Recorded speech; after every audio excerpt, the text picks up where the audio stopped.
Memo bibia good afternoon eba Attention TV. Attention TV yes we inspire you more. Message say obe subscribe or aba your channel no so now I sign so. I like your programs ni bi amayen. After say me mami wo ye chire no. Na ye sofo a oda glory temple ano. Etu ni ho say obegime na oni matena. Eye Reverend Albert Kumi. Otu ni ho say obegime na oni matena. Matena. So obegime me na nam say minim papa bi nti ene sa amre na misani nti no. Na Reverend na ye mi bibia. Me na Reverend na che na emra mi shasi nya emra mi do 13 years mi hunya bembe na mani nje hu na che 7 years what na where do 13 me pachon okay Reverend na hwe mi school free primary kosi se mi wie SS but me nya 13 years nya me bi course na mani nje hu se sof maami ni wa na come ne Reverend no frɛ ekone dem wa no so mu ene sa ne man Osuso musa say mumu he auntie say bia oso no fumu no obobo woto no ye betena mesere so satam na miswa na minim se de sa ne ma ne kire but oye sa na ebomi hu nti etoda na se ma amni ni fia menkwa mitimi lock me hona me hyede mo sa so wo dan me patron e o ma no abefrɛ na waye nice kakra when we did that's why nice when we didn't come on no akame we say bia bibia na ehuna side dey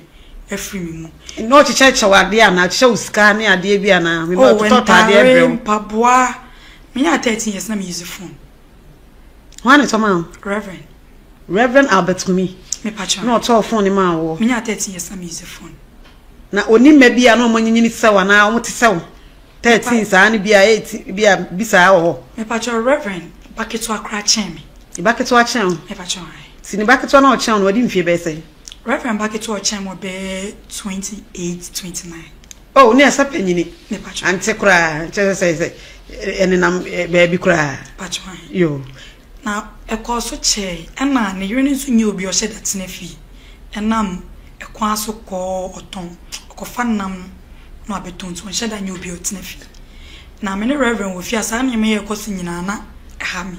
but some no obi a me bona mane ena biem so na misuro se me kokan bi be ka se me ya akrabone ana e bia me gu Reverend mas na so start so mu no ache o de phone ne chair wo no o to phone ne ma wo no enyina na wusuro a na wo pese obo obi amane no but na me ntimi nkan chiro bi okay ena biem so o ya o sa no hu se hu aba mu a eto de obetimi no wadi nkomo ka me to da kura no wa hunu nim na obi wa no ka chiro obi a me kun Ada no so mu okwan e ho no ma ment so mu sesai because so mu asem na wo kan yo eti so mu so do wi anu asa hunu na se nkan kire obi a no so mu sesai me so me no fumu no obobo otu no miemia otimi ka se ma me hwe pieto e so kura to ma ro ho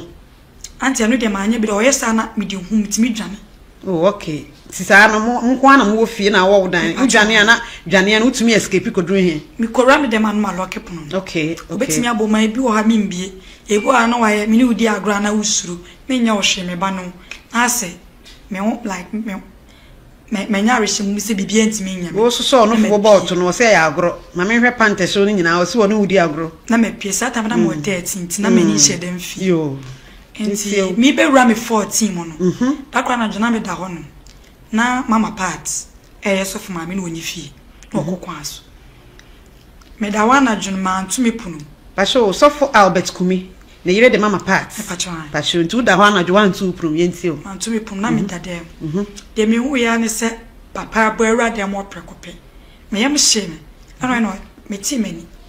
obisa am na won dai Catherine am so daddy da bi me nyam dai afi na kama ni kom sana musu wura anamba hwesa wada gojirejina wa na je osada ni nani na mcha ma oto se me seda na sa nwunu abo be sei abe 9 getting to 10 okay intime dawa de mi won se ennemu no na akwa se obi sunsum atome so wo mpa so ana papa yire me no ne me dai ani na edikan o se edna na bantam dodo 14 years na me patron na afekra na me be rema no hye me bose obedi me birthday ama me ube do birthday ebeka how many days am we do birthday na watch me you na we do birthday 14 years and I say anwumre wo dada mo na ye dey odi ka bora da mo na mani tie e no bisa am sana da me na am se papa da bi o to gina wa na opie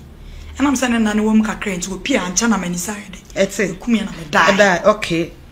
nti me da wo no enne na me sa so bi sunsuma to me so asa obi gina me so nti me ti me ni prekopa na wo jere me da so no kra me nkwa na me da me da mu nti me jare we na me de ntuma bo me mu a na ebia me ni ama me wo so se me so nko fa atan hye me ti me fa mu da na me da na ade ache da very day na ntuma ne na ebo me mu ana papa yire me no ne me da no kwa ade ache ye ohu me no frɛ me na me yam hye me na me mpesa me kɔ ne nkyɛn eno ye bra me nye ohwe me kɔ no ka kyem se me nim ese me bie ma no wɔ sa asem na esi ne mu a obekumi se me hu se mama ne obi ya ne fi obekumi obi enwo akiri ba poison me akasa me ana mafa bibia ana makodi aduane bi wɔ school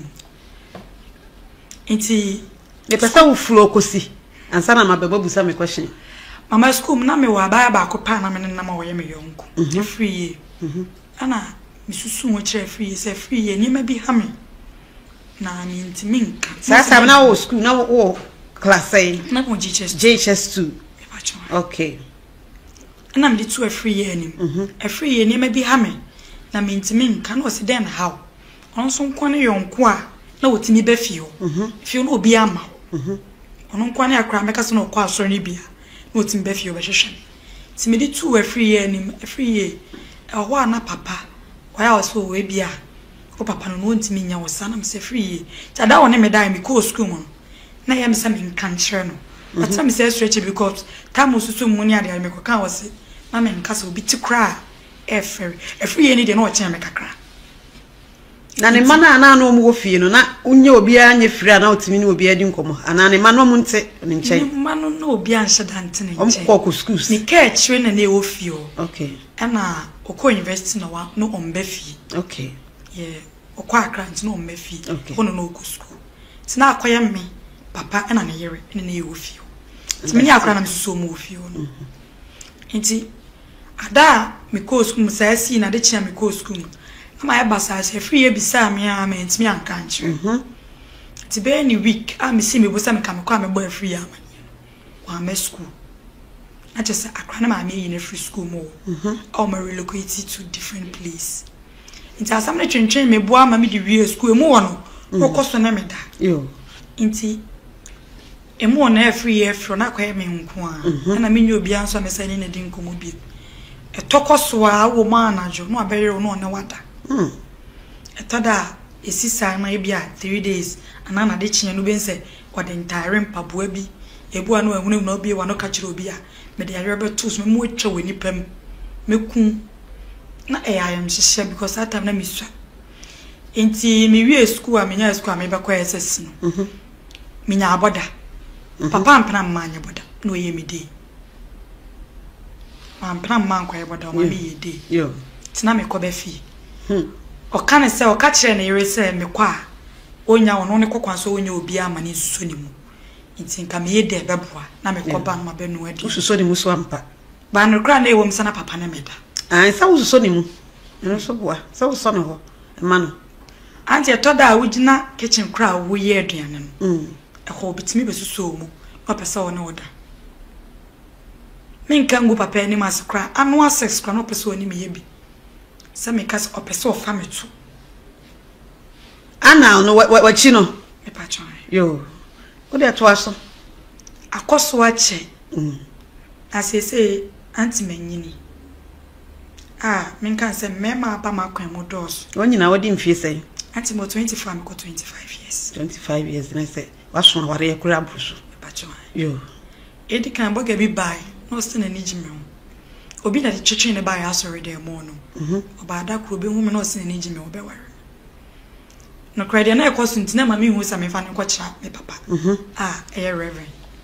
but me re ne nkomodiem ni ade wodi metu kwan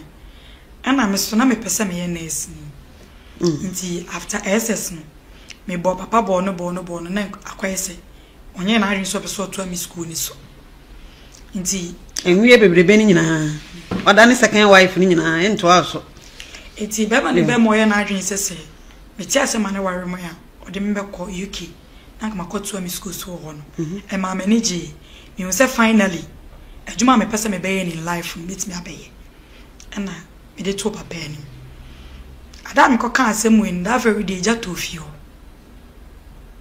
sata na mama wo na me asem ko to ni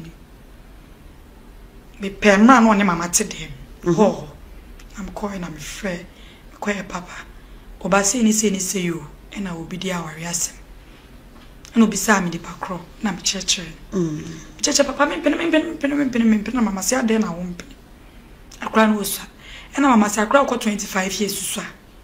a na mama party di me boni di na ma sorry Ekwentua Accra